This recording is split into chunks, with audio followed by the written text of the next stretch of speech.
day po sa inyong lahat. Welcome na naman sa another episode ng ating vlog. Ayan. So kasama pa rin natin syempre ang ating editor na editor. Hindi ko masabing magaling kasi yung mga video natin 'di ba? Sa sobrang busy. Hindi, pero syempre magaling naman po talaga siya. Sobrang busy lang po. Sobrang busy lang. Ayan. So, huwag mo ikakat 'yun, Sir Green, ha. Talagang ilabas mo 'yun. Ayan. So syempre kasama pa rin natin si Sir Green, ang ating editor na magaling kung talagang gagalingan niya at hindi po siya busy.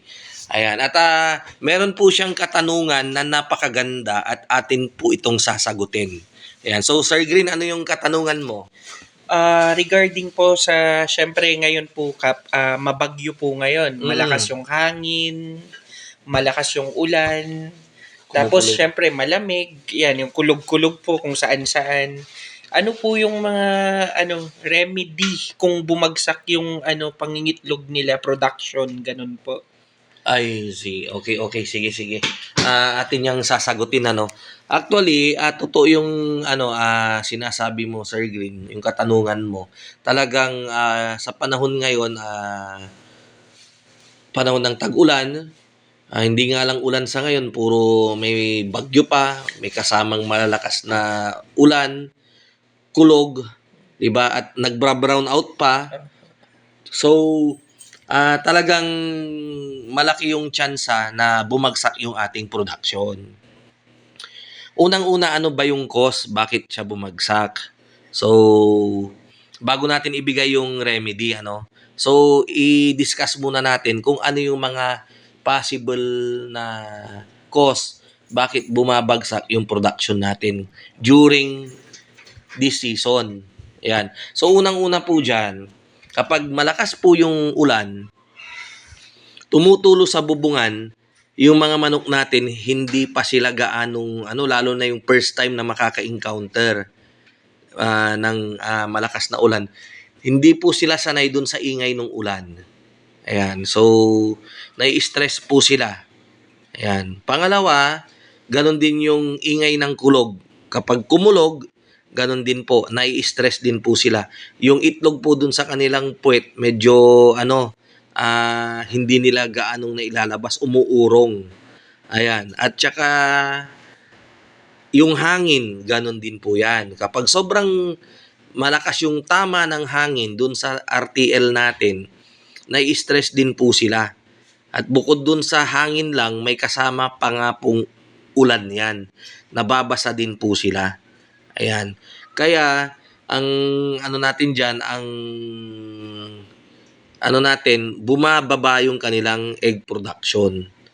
Plus, ito pa po, pag nagka-brown out, or kapag sobrang lakas ng ulan, meron pa nga po yung umaga pa lang ang dilim-dilim na ng kalangitan.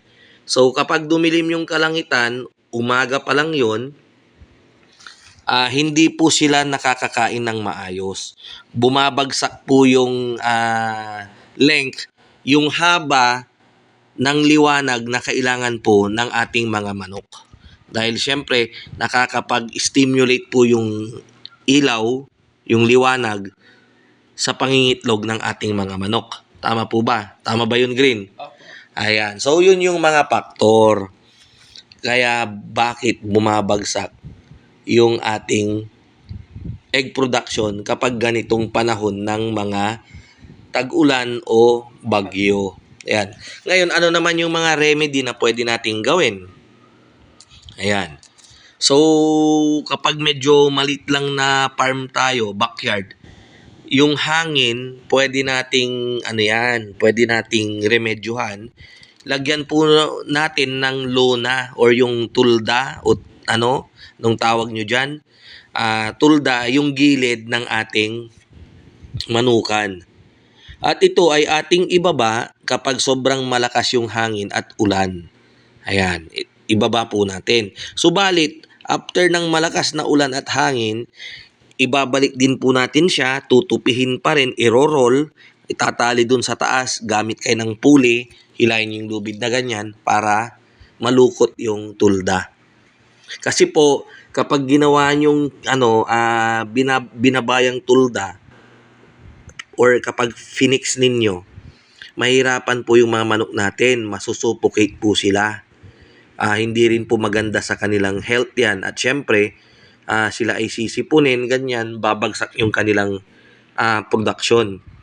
Malalanghap po kasi nila yung kanilang yung ammonia ng kanilang dumi.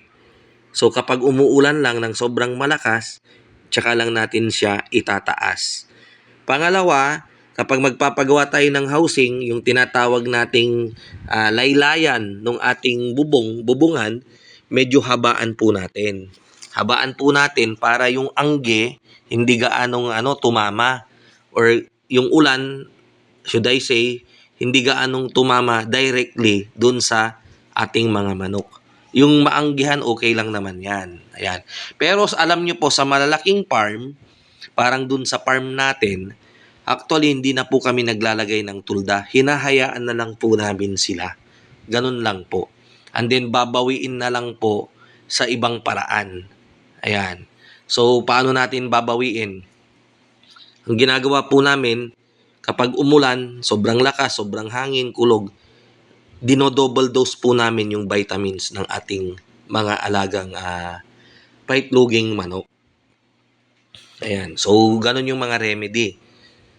Yung sa ulan na malakas, yung pagpatak ng ulan na malakas sa bubungan natin, di ba minsan meron yung malalaki na raindrops. Yan, so parang natatakot yung mga manok natin. So far, masasanay din yung ating mga manok.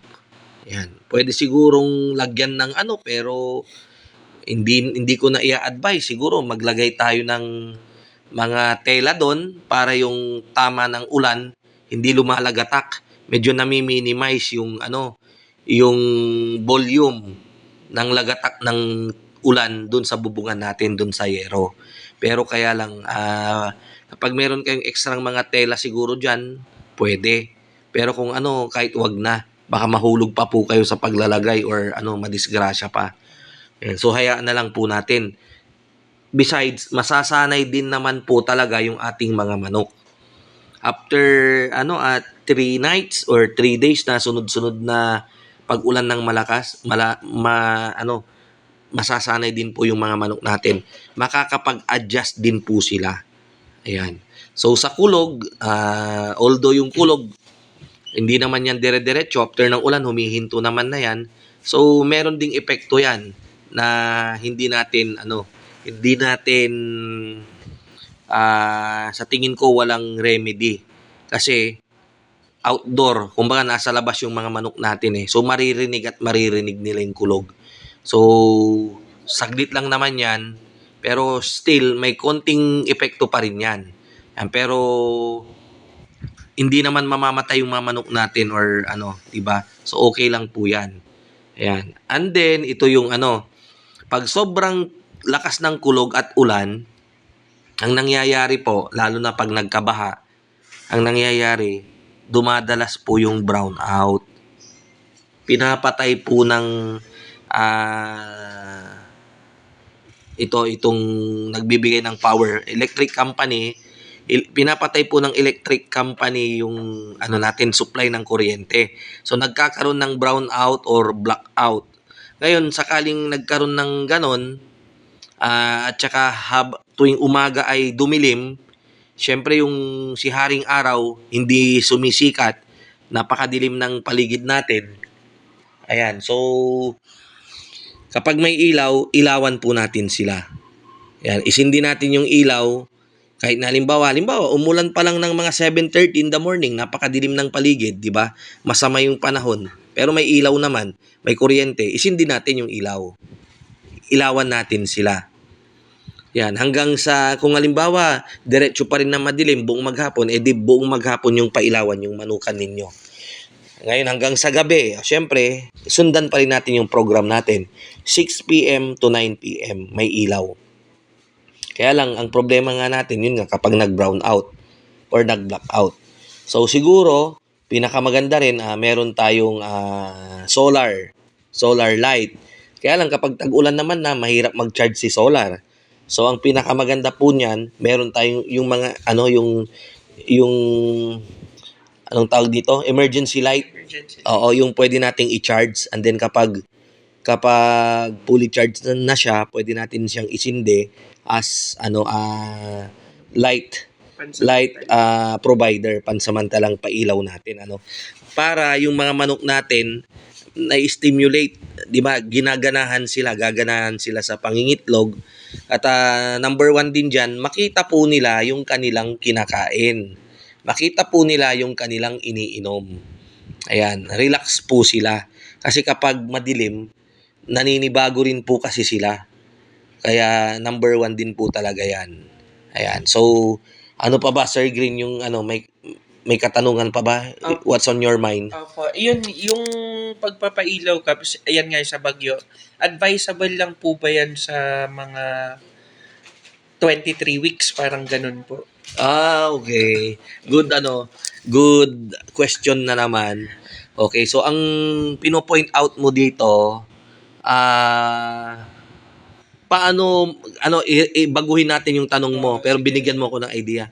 Parang tinatanong mo na, what if RTL pa lang yung alaga mong manok, di ba? Hindi pa siya nangingitlog ng regular. Wala pa siya dun sa edad na full-time na siya dun sa 6 to 9 p.m. na pagpapailaw, Ayan. So, ganito lang. Kapag sakaling napakadilim sa umaga, magsindi ka pa rin ng ilaw. Ang importante kasi, mabigay mo yung yung 12 hours.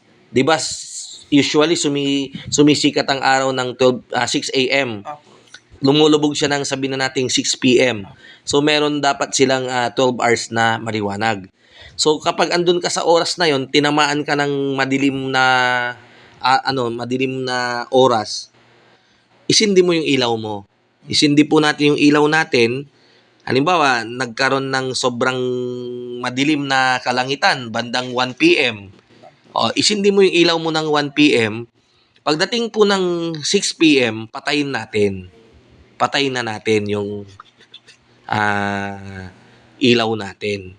Kasi nga, RTL, ready to lay pa lang yan. RTL pa lang siya. Hindi pa siya nangingitlog. Tama. Tama ba? Na-gets? Tama ba na-gets ko ba yung katanungan mo? Yes, Ganun yung tinatanong mo, sakali naman na, syempre, andun na tayo sa regular na, sa normal stage ng pangingitlog. Wala na tayong lighting program na, inaayos. So, ganun pa rin. Ang pailaw natin, 6 a.m. to 6 p.m., di ba? Natural, daylight yun eh. Pagdating ng 6 p.m. to 9 p.m., artificial lighting na yon, ginagamitan na natin nung sa Meralco, di ba? Ayan, so wala nang problema yon, wala nang problema. Ayan, ano pa? Meron pa ba? Ito follow up din yung sa Bagyo nga po. Yung mga hampas ng hangin na malalakas sa bubong. Yun. Yung di ba pag malakas yung hangin, yung mga hinahampas ng bubong, ganun. Siyempre magugulat yung mga manok. Talagang lang po ba yun? Okay lang ba yun din? Or may epekto din yun? Ano yun? Hindi okay yun. Pero, siyempre, hindi naman kasi natin maiwasan yung hampas ng hangin sa bubong. Pero, sakaling yung bubong natin ay medyo may umangat na tornilyo or pako, ayusin na lang natin. Kasi minsan, di ba, kapag may nakaangat, yun yung nagpo-produce ng malakas na sound di ba? So, i-repair natin siya kaagad. Itali natin. Ganyan. Para hindi na siya mag-cause ng mas maingay. Tama? Ayan. Yan po. Ano pa? Thank you po. Ayan. So, batiin mo naman yung mga natin. Hello po mga kamangmags po dyan. Nod-nod lang po, matututo po kayo lahat dito. Ayan. Basta i-edit mo raw ng maayos, ha? Ayan. Ayan. So, I hope na nabigyan ko na naman kayo ng another tips sa pag-aalaga ng ating paitloging manok. Ayan. So, thank you po. Thank you. Kita-kita pong muli tayo sa mga susunod nating vlog. Kasama po natin si Sir Green. Magandang umaga at mabuhay po tayong lahat.